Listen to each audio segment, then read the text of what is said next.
All right, time now to do a little FaceTime with the baseline, and we're doing this as a tandem. This is unique and new, but probably rightfully so because we have just really one of the more poignant writers of our generation who covers not just basketball but really sports in and of itself. And he may not believe that this is the case, but I think given his quality of work and who he's covered during our generation, he is part of the pillars to why the NBA, I think, is reflective and seen in the light that it is. It's more than just what the athletes are doing. It's the people who cover what the athletes are doing and how they're having such an impact in the game and the culture altogether. And so, if you are familiar with his works, he has been writing for quite some time, but most notably, he's responsible for the Michael Jordan biography, also Showboat, the life of Kobe Bryant, and finally, uh, we've managed to get him on the path of Laker greatness and covering the great Irvin Magic Johnson. Is 5 years in the making, and we have our man Roland Lazenby joining us here. I know we were saying we were going to get this right before you jumped on, but Roland, thank you so much for hopping on board with us today with the Late Night Lake Show. Our man Jody, Cal Lee Warrenshaw of the Baseline NBA podcast. It's really an honor and a pleasure to have you on board to talk about your latest book that you're getting ready to release and covering the life of one of the greatest players in the game of basketball. Yes, one of the most unique. And thank you guys for having me on. It's going to be fun to talk about it. Thank you. So I got to ask this question first because it boggles my mind. I grew up with the generation of the Magic Johnsons. How is it that you are able to put together such a great book covering Kobe Bryant first before having the opportunity to cover Magic Johnson? And this is not on you as much as it is. If you look at the body of work of what Magic Johnson has done on and off the basketball court, I would probably say you'd probably still be writing right now, covering this biography of a great legendary player. It just sort of fell down that way. I was I got hired by the Chicago Tribune book division to start writing about the Bulls. I was writing a Bulls history in '93, and I got really tight with Tex Winter. I'd already done a couple of Lakers projects, and I did my first Lakers project, I think, in '88, somewhere around there. And so suddenly I was with the Bulls. I was with them all the way through '98, got really tight with Tex. In that period there, I went back and started doing some Lakers work.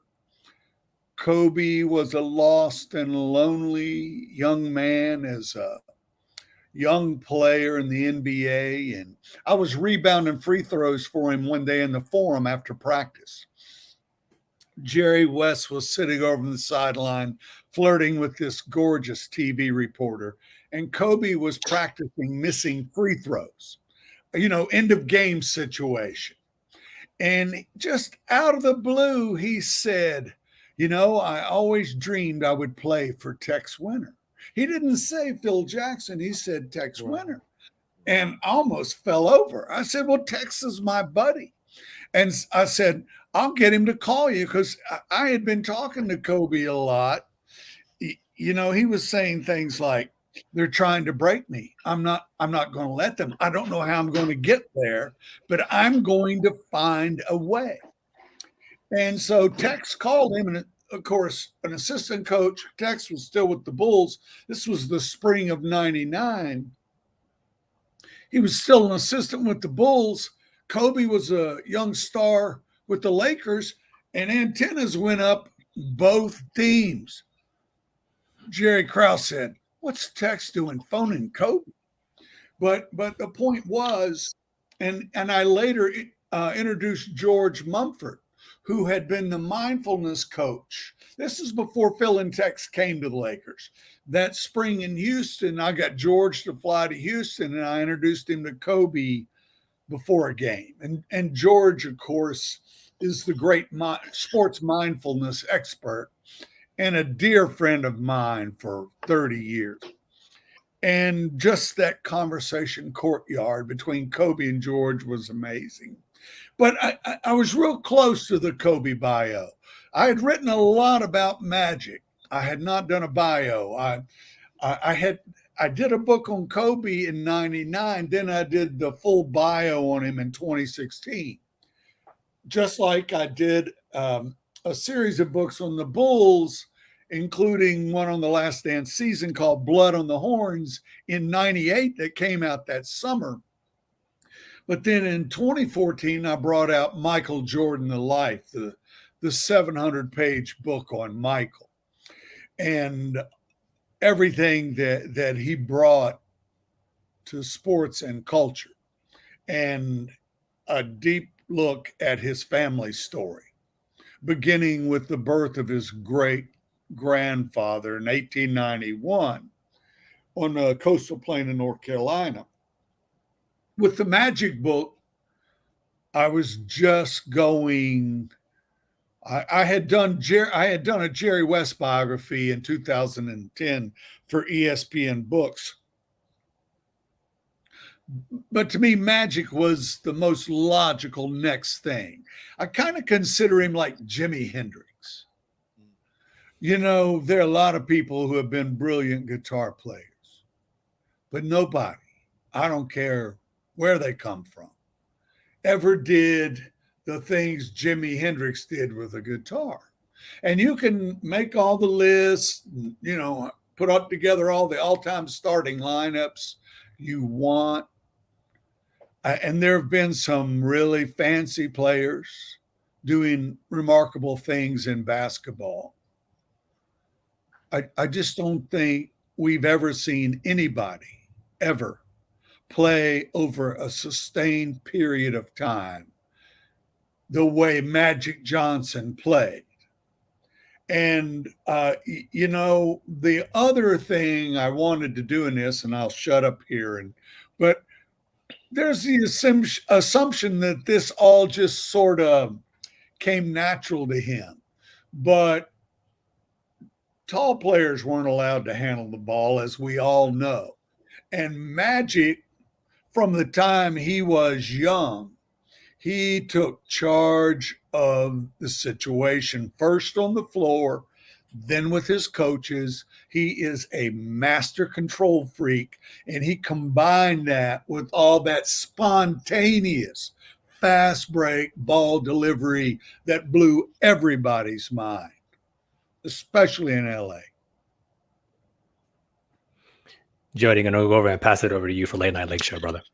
Yeah, man, that was it's really fascinating. Honestly, it just seems almost beautiful in the sense the way that it turned out with Kobe's untimely demise, and you being able to get that book out to kind of discuss his life, right?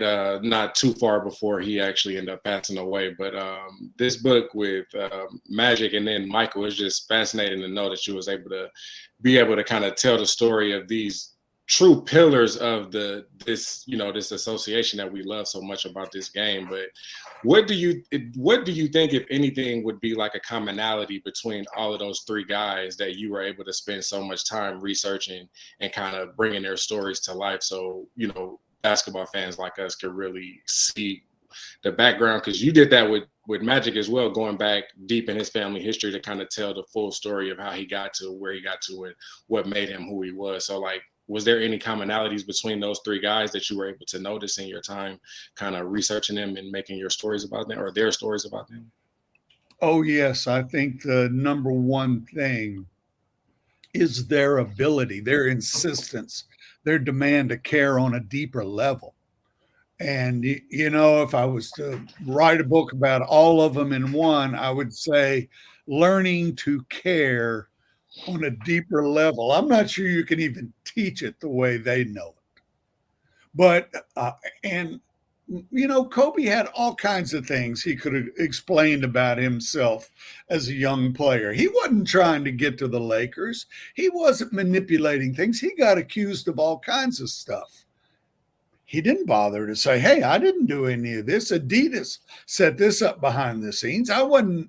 He didn't care. He cared about one thing, being great. He didn't care about explaining himself all that much, and he was just happy to let it fall where it fell. But he was all out. And Magic, he wasn't really trying to explain himself. He was showing up and letting it talk. Michael, Jerry West, same kind of guy. And there is a greatness factor. A lot of times it comes from their mothers, but it also comes from their fathers. It comes from family. I have found, and with Magic, I was able to go all the way back to the 1830s to two of his great, great, great grandfathers in North Carolina on a plantation. Now, we have just in the last few years gotten data mining where we can go back better and better and find the stories that need to be told, that are part of an important context that, for some reason people have a lot of trouble with, and they always have. We got a 400-year sample of that. But the point is, these things don't happen in a vacuum. They're not one-offs. That quite often, when you look at greatness, and we have people who have greatness in everyday life. We don't know about them, but they're great, and they are the product of generations. And so, one of the reasons I look at this is because you can't really find the kind of history that I'd really worked to find in this book in history books. You got to look in census records. You got to look in court records. You got to look at the economics. And so I really felt that Magic was that figure we want to know about him, because he has gone on. He has survived, like Kobe. He has survived damage he did to himself, and he has the will. That is the thing also, and it takes a will to care on a deeper level. But Magic has survived this damage he did to himself and has really laid down a record of tremendous success and achievement. And I think that the context of all of this, and don't get me wrong, I love the basketball. I'm here because of the basketball. But I think that if we're just talking basketball, then we might as well be saying shut up and dribble. And it's a lot, far more than that. Far, far more. Roland, I think as you kind of, wax truly poetically about, those legends who you've been able to write about, when I speak to people like yourself who have such a deep, rich history and experience, working with people like Magic, Kobe, Michael Jordan, etc., when you're doing this level of research in the way that you do, like, all right, like the base level story, as you just alluded to, like, the basketball, right? But when you're going back and finding, family information and hearing the stories, I always wonder, like, what sticks out the most for you about what you find out? So let's, keep it to this magic book, this project's coming out here. What did you learn about him that you're just like, you were completely fascinated by when you found that piece of information or were told that story? And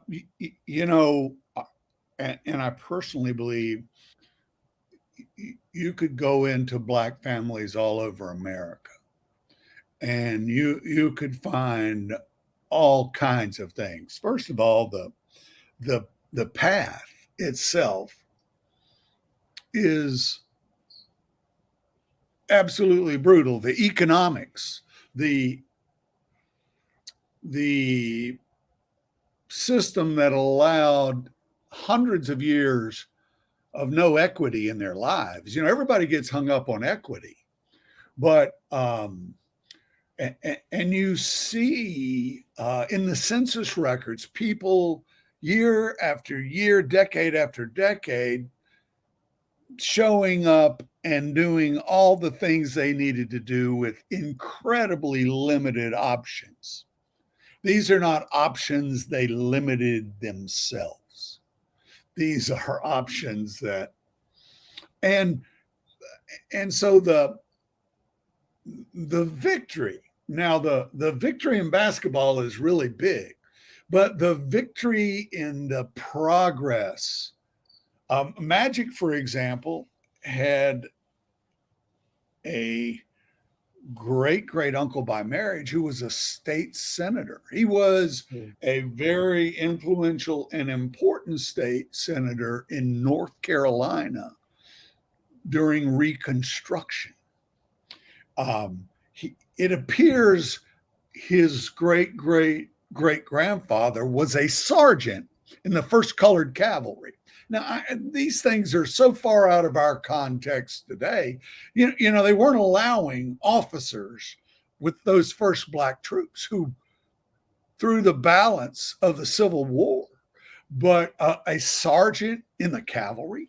And that came as he made his way off that plantation I was talking about where he was born. And so then you get into the decades of sharecropping and the impossibilities there. And just the way, for example, the missionary Baptist faith and how that took root, and it became, that was a battle in itself to have that faith, to protect that faith. It's almost hard to talk about because when you look at the record, you look at the history of it, it's just a very heavy, very special, very precious thing. And all Americans should know it all. And I trust that one day they will. I don't know when that day comes. I trust that one day these kinds of things will be taught in the public schools because America's going to do really well. I don't want to get political here, but the truth itself is the most important thing in all of this. And when you look at it connected to a great individual like Magic Johnson, or to I wasn't able to trace Kobe's ancestors back as far, but you know, with the Great Migration, Kobe's family settled like many black families in Philadelphia, and they affiliated with the Catholic Church.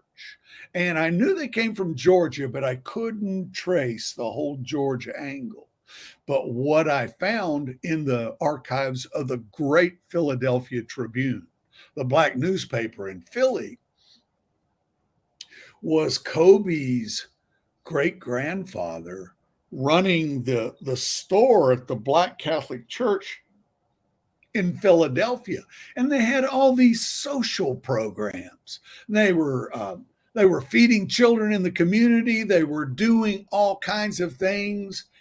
And that store that he ran through the church funded it all. There were articles in the paper about what had happened. And so everywhere you turn, when you're not even looking for it. And so, you know, I'm just some old guy scratching the surface at what is, in so many ways, the true story of freedom in America. It really is. I mean, it's just no way to deny that. You would really have to get into all kinds of contortions to deny that. Now, basketball has played a key role, and I really try to, you have these families that are often forced out of the South by violence in the previous century. And they arrive in locations, Chicago, Lansing, Michigan, Philadelphia, and they find, it's a great unreported story. The Pulitzer, I think she won the Pulitzer Prize. The woman from the New York Times who did The Warmth of Other Suns about the Great Migration, the biggest unreported story in American history. But when you look, basketball is this thing when these families arrived in these pretty much unwelcoming northern cities.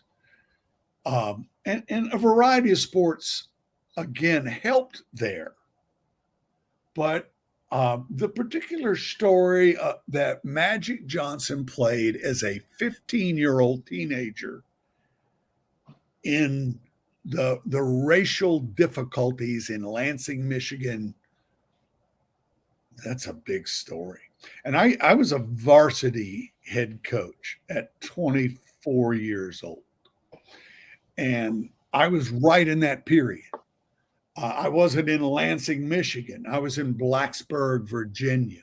But I met a lot of really impressive 15-year-old kids. But the Magic Johnson I met by doing, I did 50 interviews with George Fox, who passed. I did 50, who was Magic's high school coach, Pat Holland, the assistant coach, Dr. Charles Tucker, the school psychologist, who became Magic's advisor and agent. I spent so much time trying to reconstruct all the little detail of what it was like as the culture, with no real reference points for each other, had to come together. And the thing that brought it together in many ways, particularly in Lansing, but in other communities too, was basketball. And I think obviously there were other ways, but suddenly the public could see people being classmates and teammates, and it was a revolutionary time. And I lived through that time. You live through things you don't even know what they are. We're just kids doing whatever somebody tells you to do. But when you look back on it, he's an extremely remarkable and extremely powerful 15-year-old kid because of his remarkable nature. The school system knew they had to have him in place, and he hadn't even played a high school varsity game when they put all this pressure on him to fix integration. It's almost crazy what they did, how desperate they were to find something to bring the communities together. And so, don't get me wrong, I love that Lakers story. But there's a reason this Magic book is almost 800 pages in the text alone, because it's just a very big and what I believe is a very important story. Roland Lazenby joining us here. He is the author of Magic, The Life of Irvin Magic Johnson, which will be coming out this month. Thankfully, through the publishing company of Celadon Books. Roland, I know. Listen, we could spend an hour in of itself to go into the history of Magic Johnson's childhood. There is a question that I want to see maybe can help bridge us to maybe the next significant moment that you illustrate in your book, and I think it more so points to the thing that stands out to me, because this is a unique biography. I want people to understand when you take the opportunity to read this book, this is not just about the descriptions and the tellings of a basketball player. It's the storylines are culminating to events that have led to the greatness of a basketball player, and in that, him finding himself. And this is being told through your eyes, through your research, Roland. The thing that I think that stands out to me more than anything is when I think about Magic Johnson, I think about him coming of age as an individual, as a man during certain turning points where most athletes can probably turn and hide. They utilize the organization to maybe help kind of mask them or keep them in the good graces of the public media and the public eye and attention. But somehow, some way, what I've learned from Magic Johnson is he takes those certain events that happen to him, maybe self-inflicted or otherwise, and he finds a way to use it as a talking point and a life lesson for how Black children, kids that live in compromised communities, have pathways to be able to build up and lift communities. And I was just curious, from your research and everything that you were doing, where do you think it clicked for Magic Johnson? Was it through his time, you know, as being a Los Angeles Laker, or was this already in motion? Like, did he already know as long as he got there, he made it, he was going to start implementing and doing the things that we are still continually seeing to this day?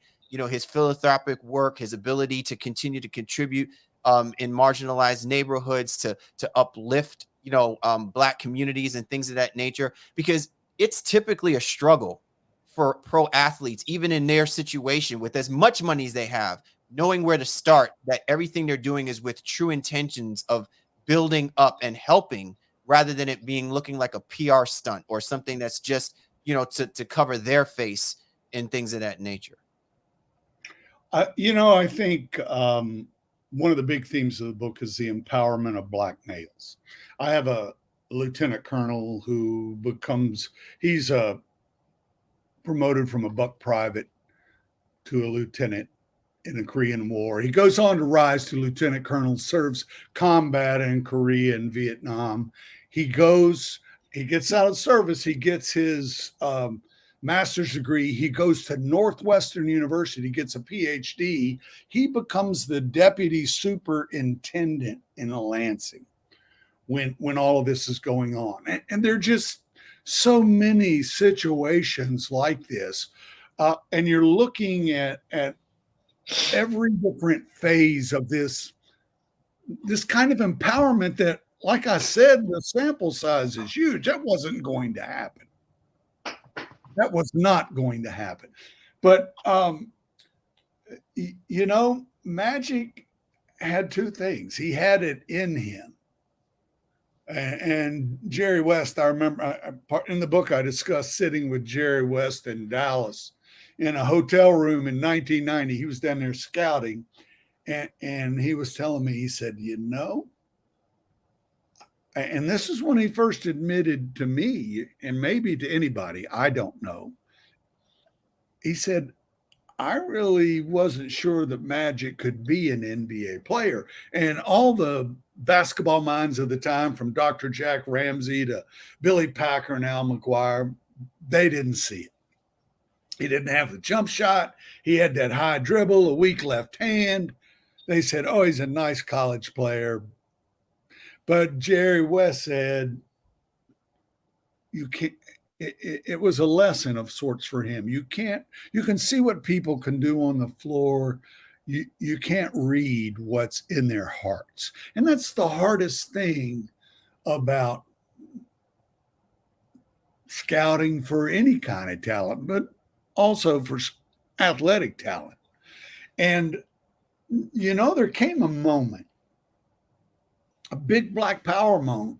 Magic as a little kid loved these theaters. He got the idea. He was all about it. He was going to get into business. He had two Black businessmen there in Lansing who were great role models, and he just wanted to do it. And he encountered in Jerry Buss a guy who wanted to engage him and show him business. And Magic had this idea all about Black consumer preferences and the fact that if there were theaters in a black neighborhood, it was usually a shitty theater. And Peter Guber, who owns Mandalay Films, he was the chairman of Sony USA, owns a big chunk of the Dodgers, chunk of the Warriors. He's owned all kinds of minor league baseball teams. He sort of was aware of magic in early to mid 90s, but he didn't know him, and Magic called him one day and wanted to take a meeting. And Magic showed up. It was two black males taking a meeting with this powerful white executive. And Magic had a business manager who really knew what he was doing. And he would be a big part of Magic's rise in business. And they sat there and they laid out the idea. We know a theater, Sony was getting ready to build theaters.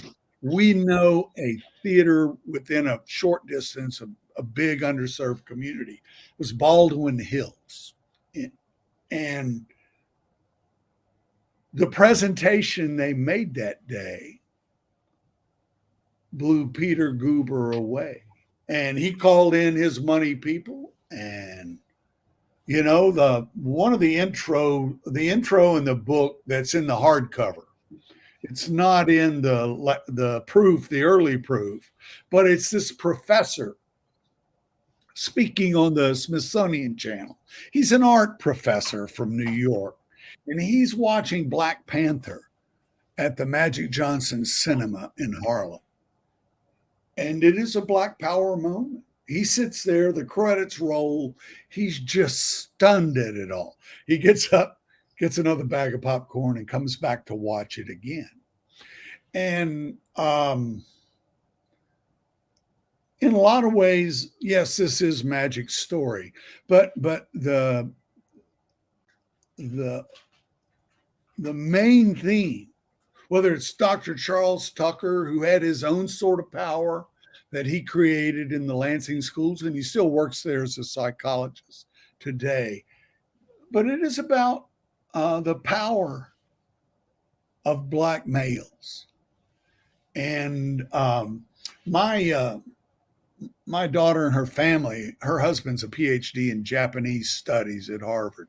And they were in Japan for a year. We went over to see him in February, and I was trying to finish up the book. And my son-in-law was down at this samurai graveyard down near the coast. And he sent me some pictures in the mist and fog. These are really freaky good pictures he sent me early one morning. And it hit me like wham. Because my Jordan book is in 21 languages. My Kobe book is in 12 languages. And a lot of it in Asia, a lot of it in Europe. I mean, these are Black power stories. These are global figures. Yes, it's basketball, but it's business. It's everything. But it occurred to me that globally we worship and long have worshiped warriors. But what has happened in the long, ugly swath of American history, you have never had any segment of the population come even close to what was put upon Black males. And suddenly, with the way they did what they did, and American basketball was nothing. American pro basketball was nothing. And when you have this series of great figures who come along, they have become the metaphor, the image of the warrior in global culture all over the world.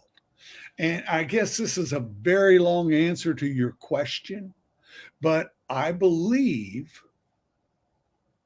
that after years and centuries of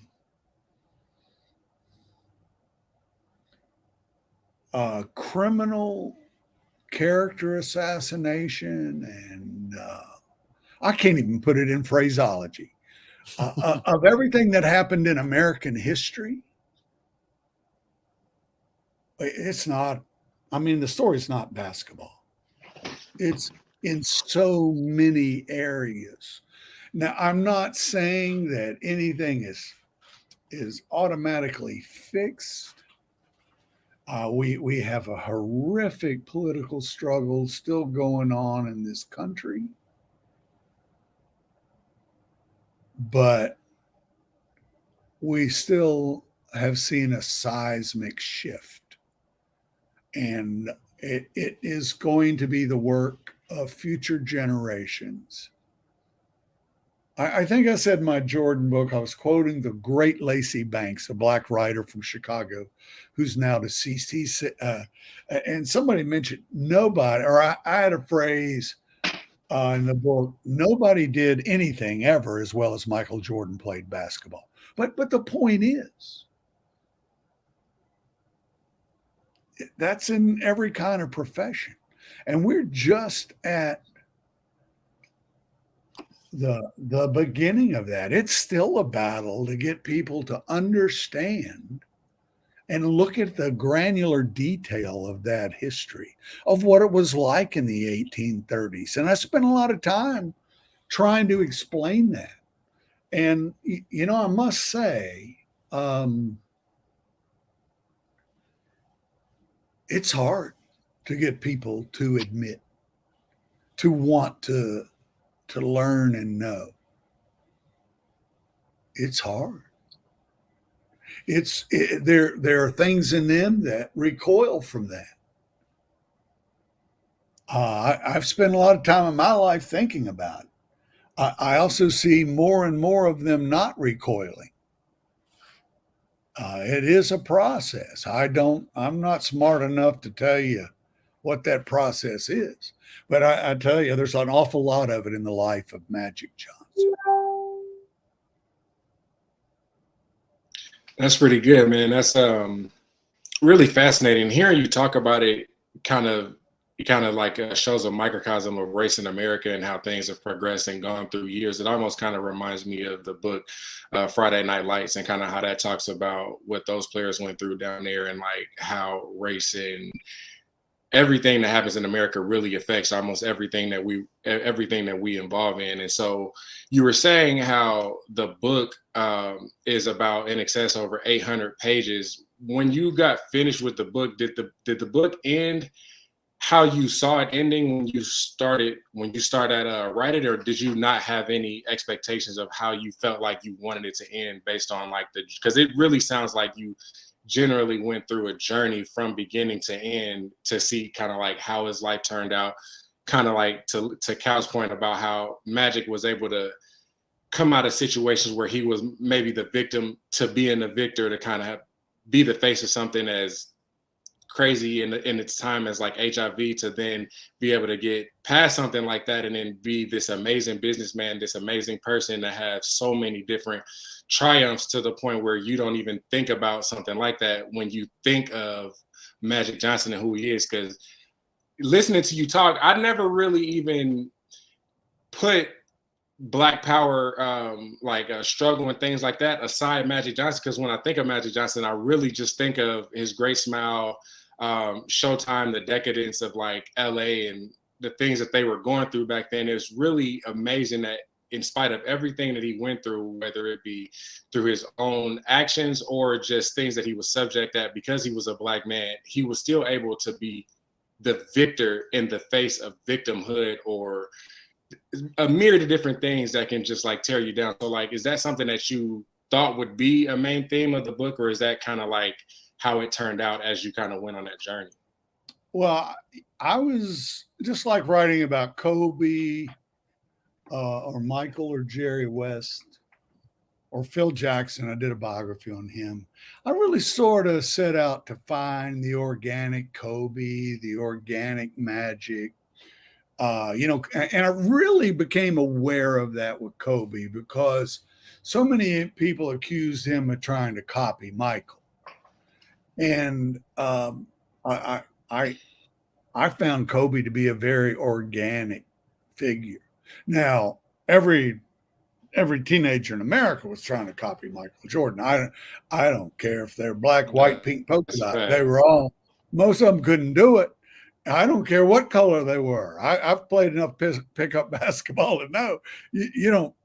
That you just don't find that. And so,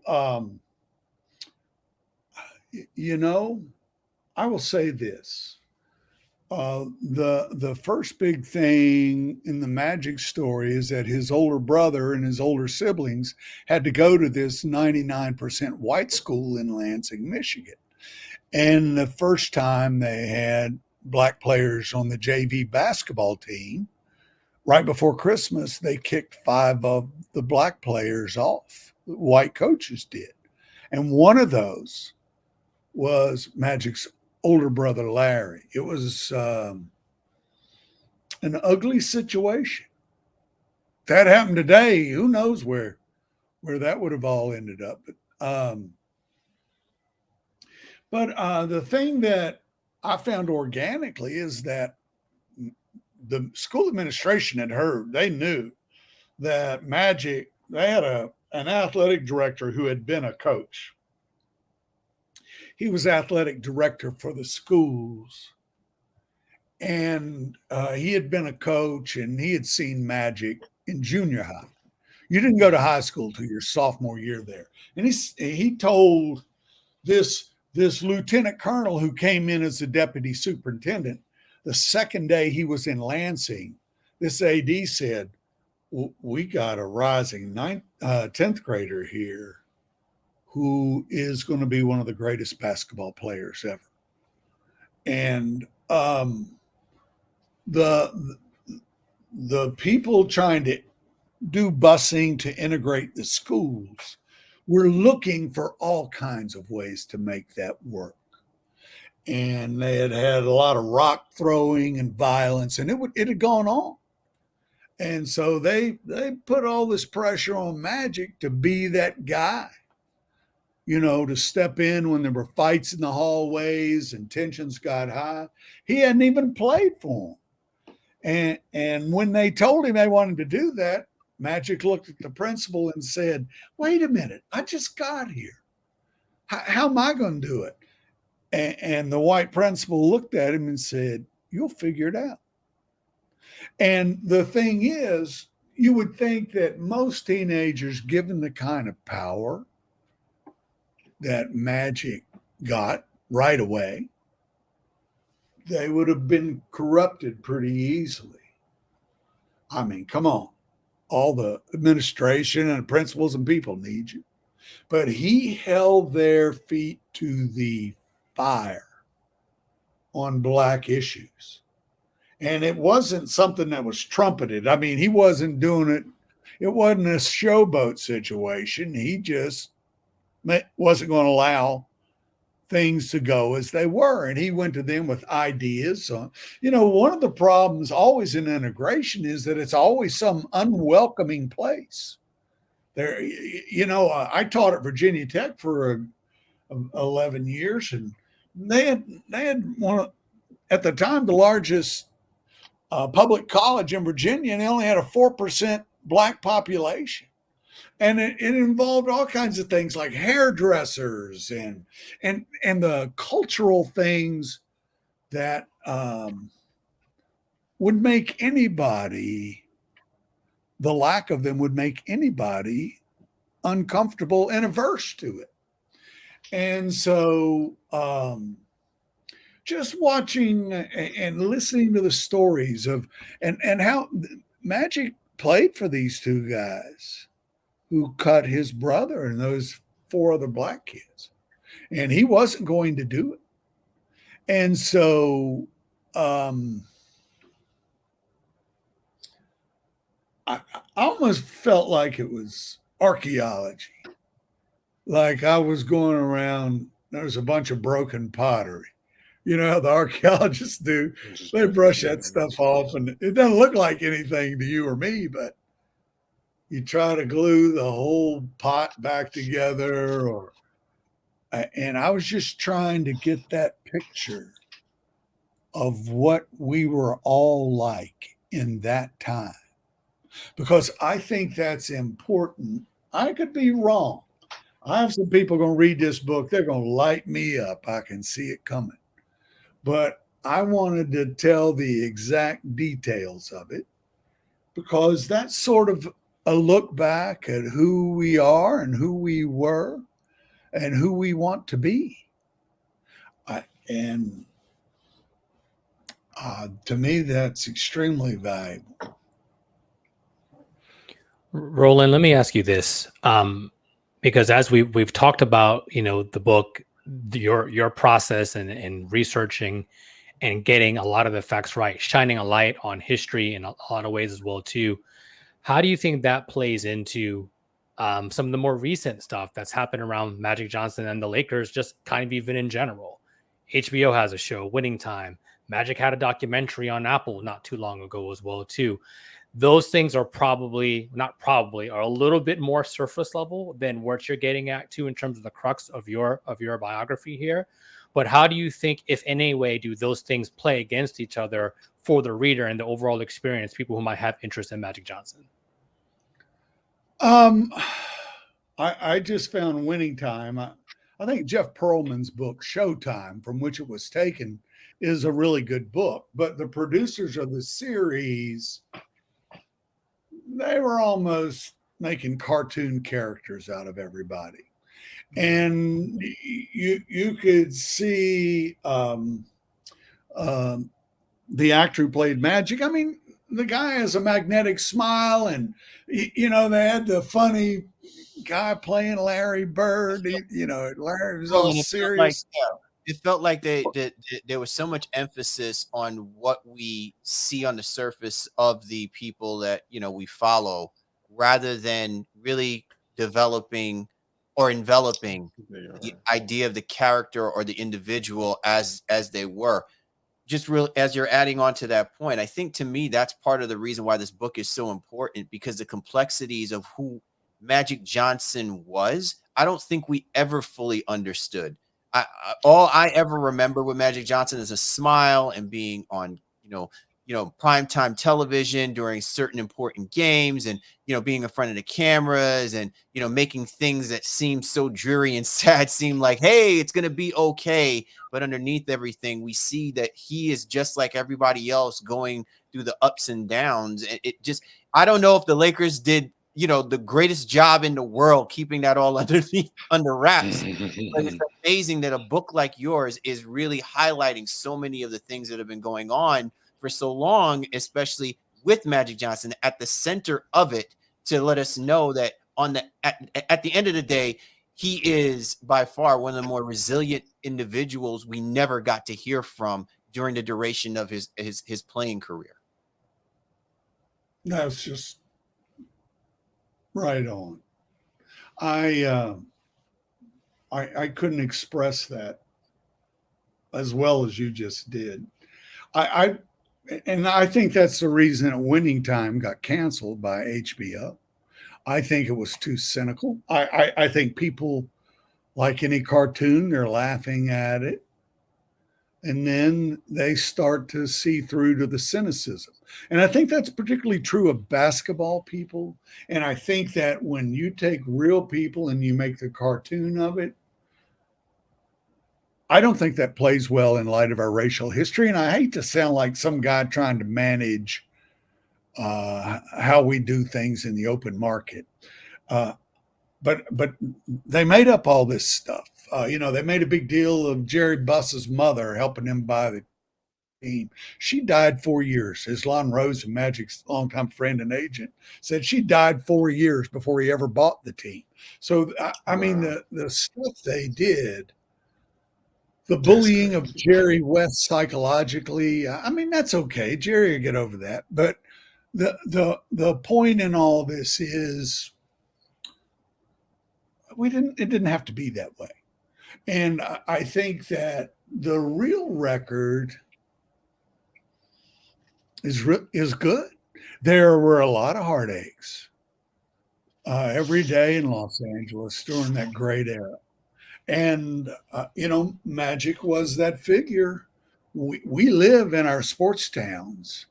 Well, we live in a very wealthy country. Sometimes that works out for people, sometimes it doesn't. But the sports teams are basically what help everybody find something to be together about, to share, a sense of community. A lot of times it's gotten really expensive. Sometimes you wish they'd crowd into high school basketball games. And that was the thing about Magic playing high school ball. That was the biggest thing in the whole state as he went on doing the thing he did. And it was organic, but he was a control freak and he changed the game. He was, as his friend and teammate Dale Beard told me, he said, I couldn't play my game. I had to play the way Magic wanted me to play. And Magic controlled everything. If you look, he had 9 siblings. It's hard to find quotes from many of them. They've never talked. I interviewed his mother at the '92 All-Star game and that's the other thing about Magic's success, his mother and father, and that's a big part of the story. But she was telling a story about him. I went to tell him about it. He looked at me dead serious. He said, she shouldn't be telling you my stories. And that's understandable. Every time I deal with any sort of celebrity, there's one thing to do an autobiography because you control the narrative. But when somebody does a biography, that's an independent examination of your life. And that's hard for anybody to put up with. I understand that. But I think it's important. And, we do 700-800 page biographies on presidents and generals and big historical figures. But I think these global leaders I've written about are that in our culture.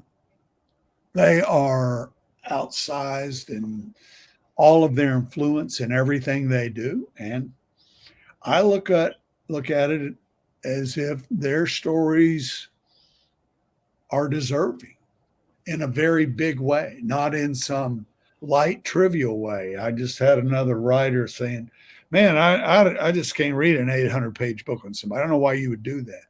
Well, if I was writing about Andrew Jackson or any one of these presidents, I'd be knocking out 700-800 pages. I guarantee it. You'd be looking at all the things they did in their childhood. You'd be looking at all the influences, the things that shaped them, things that shaped their families. Harry Truman, you take any of these guys, Barack Obama, you can add that, all of that to the list. The American presidents, these are huge cultural figures. The presidents are. Guess what? Now people will say, oh, come on, they're just basketball players.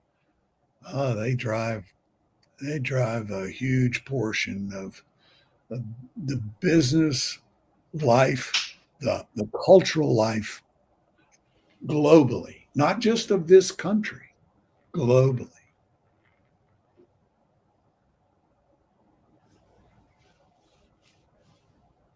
Jody, I believe you may have a final question to ask Roland. Yeah, so basically, with these biographies and everything that you did you find it, or which one of the 3 the guys that you did, or mainly 2 between Kobe and Magic, because those 2 are really 2 pillars of, like, some argue the most famous franchise in sports, honestly, with the Lakers. Was any one easier or harder for you than the other? Now that you're done with both of them, what do you think was like the hardest part of kind of putting those together? And did you have like a time limit of how long you actually wanted to go forward with putting these together, or did it just kind of, once you felt like you got to a stopping point, it was just the right time with both of them? No, I had to finish the books. It was it was tough. 5 years on Magic, the Magic book was that was a pull. I'm 71 years old. I'll never get that 5 years back. But I've been a ghost in my own life a lot of times. I've got a wonderful family, children and grandchildren, and a lot of times we on vacation, they're out having fun. I'm in a condo somewhere working away. I don't get me wrong. I love my life, but it takes a lot to go through and figure this stuff out. So I do that. I'm very lucky to be able to do it. I would say that Magic's easy to talk to. He was easy then. I found a bunch of tapes of when I interviewed him in 89 and 90 that I'd never even transcribed because they were all cassettes. And I don't know, I get this bag of cassettes. You can't search cassettes. You got to go back and forth with those old cassette tapes. But my wife during the pandemic digitized those things. I found all these great conversations back in the day. So that was great. But I was tighter with Kobe. I came along right as, I was there the night he scored his first NBA field goal. I was already doing projects with the Bulls. Larry Drew, a guy I'd gotten to know a little bit. I remember standing in the Bulls locker room and talking to him after a game. And he said, "Man, you won't believe this kid. You will not believe his work ethic. And you will just not believe all of that." And every time I'd turn around, there was Brian Shaw telling me this. And I knew that he was going through a brutal time. He was putting so much pressure on all those Laker veterans with the way he played in practice.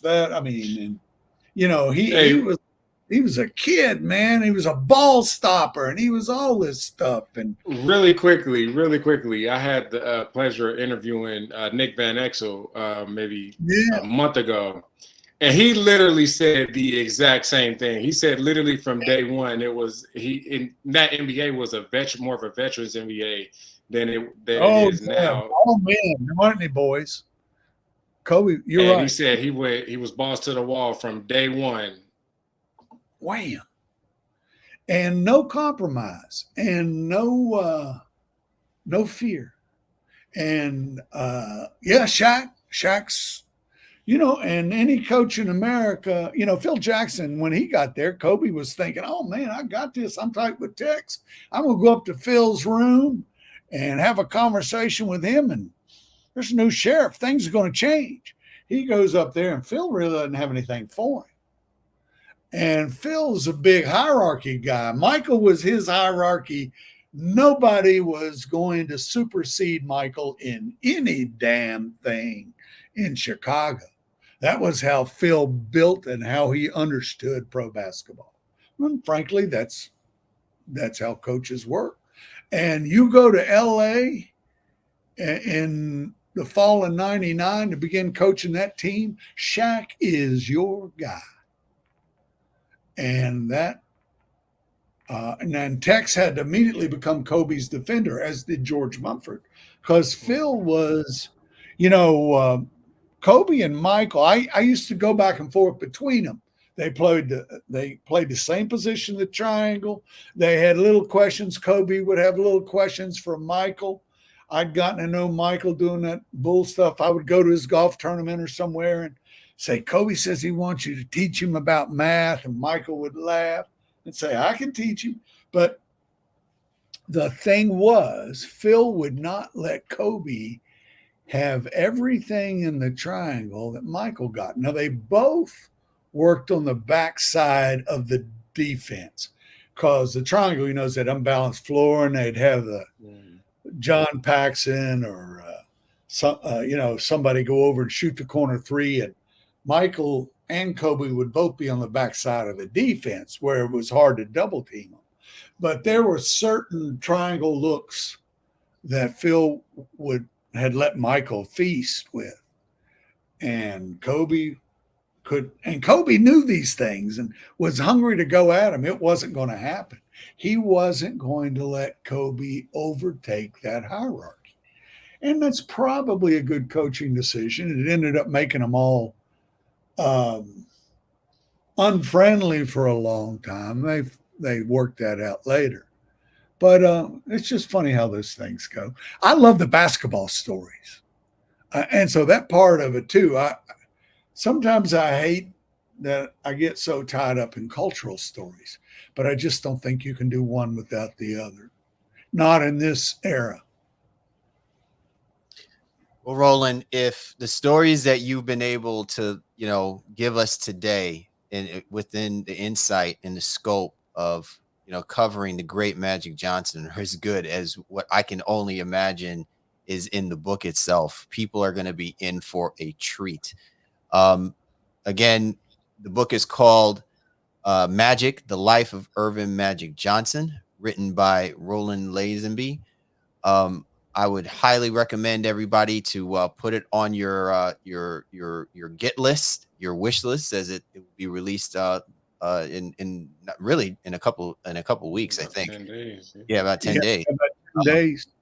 To And sell thank out. you for this show ahead of that. That helps. Thank you. Absolutely. But I think what is awesome about having you on the show, Roland, is you're laying down the groundwork for, I think, people to really have a true appreciation and understanding of not just the thought, but also the intent for why you put this book together, and what you're really helping people to understand. And it's great that you were able to take the moment in time to not, just be here, but also to tell that story as well too, for not just the basketball enthusiasts, really for the cultural enthusiasts, those who really want to understand some of the most iconic figures that are still impacting our society today.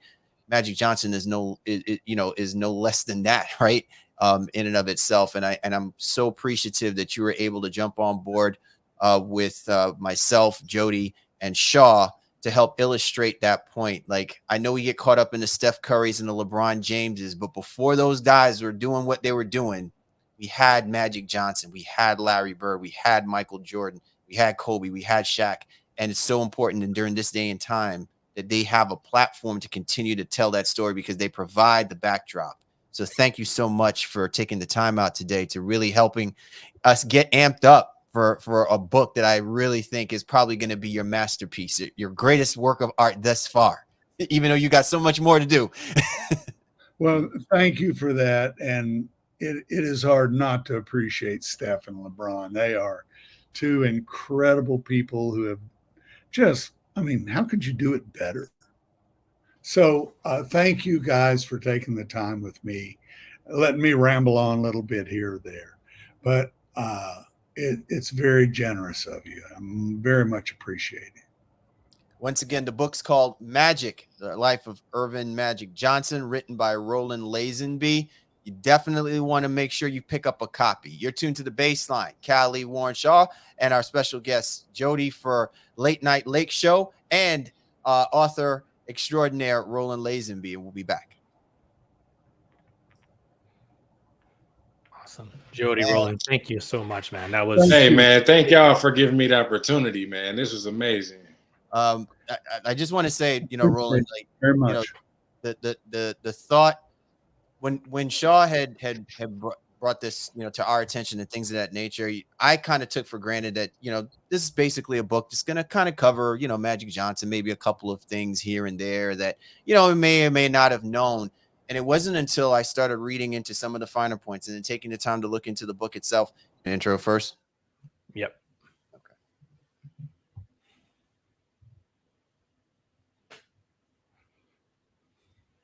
Welcome, everybody. You're tuned to The Baseline. Callie Warren Shaw discussing the hot button topics of the NBA. We have a absolutely special episode of The Baseline that we are so excited to roll out for our listening heads and for those who are interested in the game of basketball. I'm so excited about it. I want to leak it, but I think it's probably better that I let my man 50 grand, brother from another mother, my man Mr. Roland Shaw, repping out of Fort Lauderdale, Florida, to hop on board with us.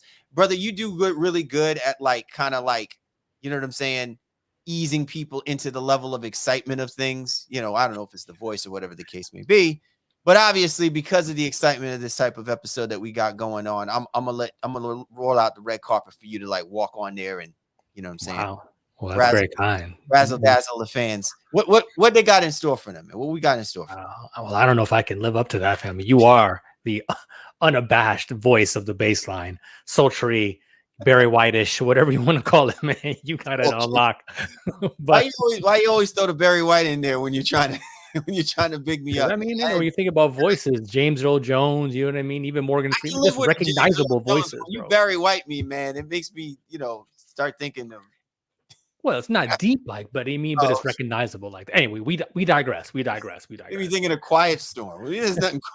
There's nothing quiet about me whatsoever, man.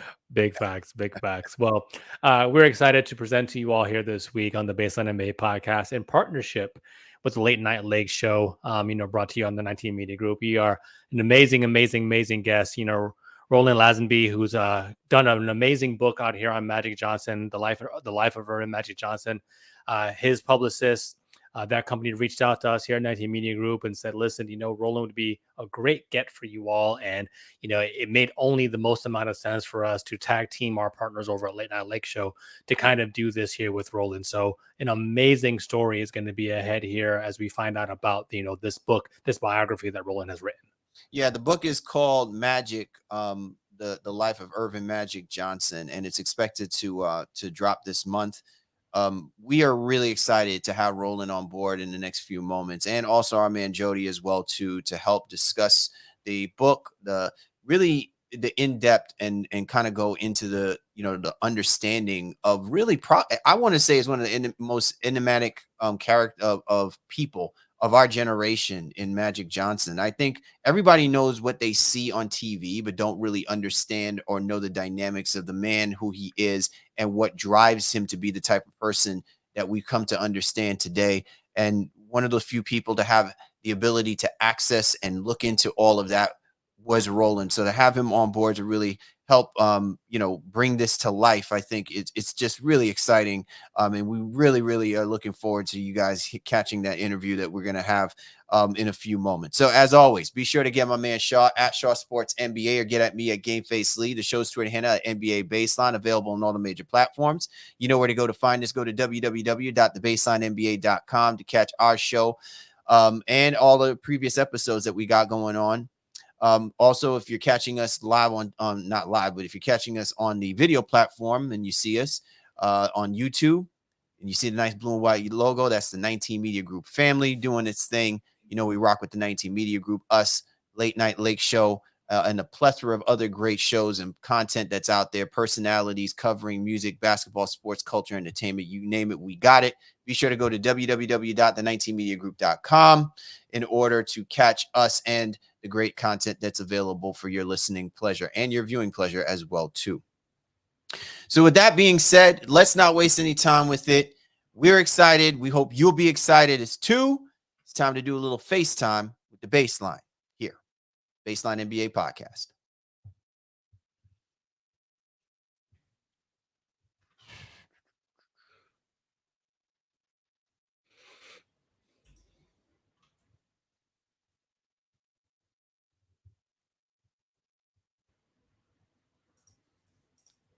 Okay. Right.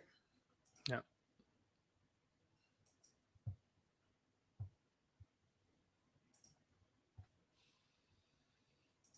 A little aftermath action, Shaw. What an awesome opportunity to sit down and speak with really one of the best and the most timeless writers. As Roland was talking, it made me think about where we are right now in society, as what the meaning of books should mean to our cultural, habitat, so to speak. Nowadays, there is censorship of in books being made and book writing, and people are being forced to see and think a certain way when we ban books and we deprive people access to books which provide information. And I think about journalists, writers like Roland Lazenby, who take the time to provide us with a picture and understanding of someone, whether we hold them in high regard or someone who we question who they are.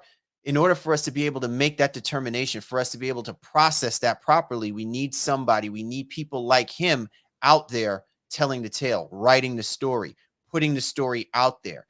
And whether people may agree with it or not agree with it, the idea is it is for us to be fully equipped with the information necessary to make the proper decision, the right decision.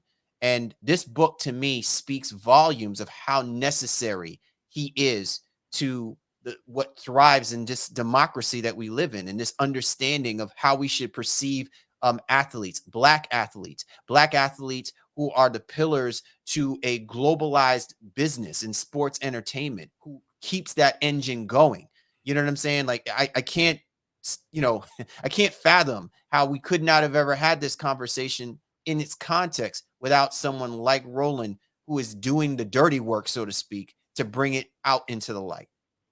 Yeah, I think what you said, even a little bit off air when we were speaking with him, just even the understanding of what you may think about a biography, and like what level of information and detail are you going to get? And with Magic and his persona being portrayed and retold more recently, again, through various platforms and outlets and streaming capabilities, for Roland to kind of go back old school way, you know what I mean? And write a book, do hours, years worth of research, talking to people once, twice, 4, even 5 times to get different angles and different stories. This is not your regular schmegular in any capacity. This And I mean, isn't just your it's everyday mundane biography. It's amazing. He gets interviews with Jeannie Buss, president owner of the LA Lakers, Charles Tucker, an advisor representative from Magic Johnson's youth days in living in Lansing, Lon Rosen, one of his longtime friends and agent, and Dr. David Ho, who was the person who diagnosed and Magic Johnson that he had tested positive for HIV back in 1991. And look, we didn't even get into like the real, like, I don't want to say juicy stuff, but we didn't get into we only probably cracked the surface and a little bit of what the book was really telling. Sure. As far as the complex relationships with Jerry Buss, Magic Johnson's sex addiction problem, right? Like there's certain things, I mean, and all of it, I'm sure in this day and age is more about, for the glitz, so to speak, like to speak within controversy of what we typically often talk about because this stuff is taboo. But it's ironic that we came right back into the essence of a black man in quote unquote America, and what the perceptions are, what persona is it that he's trying to show people, and what we really got from all of this as well too. And to see that Magic Johnson is more than just a public figure. He is really he's something poetic in essence of what we have been striving to make sure people understand. And this has got nothing to do with money as much as it has to do with the person, the individual. It's remarkable. And again, we only scratched the surface, but I am so glad that we have someone like Roland who is willing to go the distance to do this. Yeah, 1000%. So I didn't definitely encourage everyone to kind of get out there and get a copy of this book. It is definitely a page turner. Lots of great content, stories, history, the Black experience in a lot of ways as well too, told through Magic's, colleagues, cronies, and even Magic himself to a lesser degree. I think, Roland just did an amazing job of collecting these stories together and putting into this biography that is consumable in a way that I think people are going to enjoy. And it was interesting how he joked. He's like, he thinks he's going to get a lot of slack in here, for maybe some of the stories that are being told and maybe some of the more poignant and not necessarily and what some might even think even raunchier sides of Magic Johnson's persona. But these things happened, and it helps us understand the man who is a Hall of Famer and should not be judged by those things in a negative light. He's done a lot of great things and has overcome. And I think that's really what the premise of the story is. Somebody, as he alluded to, who overcome some of the struggles that he himself may have even created. So being that ambitious, being that audacious to kind of continue on and persevere and still be great and make an impact on this world. I don't know if it's any raunchier than what you would call it, Showtime, Winning Time, Lakers. Time had its definitely had its listen, man, they had my man, like, you know what I'm saying, like Larry Flint up in that piece. So I if there's anything that Magic feels embarrassed about, or any of his people feel that he's embarrassed about now, probably isn't even, it's like a droplet in comparison to, you know, what they were doing to old boy on that HBO Max series. So, but Shaw, man, again, really, you know, another great episode, another great opportunity. Special shout outs to our boy Jody from Late Night Lake Show for hopping on board. Great, what you would call it, cross up, you know what I'm saying? Mixtape version of the Late Night Lake Show and the Baseline NBA podcast teaming together to make this happen. And as again, man, we really appreciate Roland Lazenby for joining us to talk about the book and also to help bring us insight on one of the most iconic athletes of our generation. For the Baseline, Callie, Warren Shaw, we appreciate you guys. You know we do. And we'll catch up with you next time.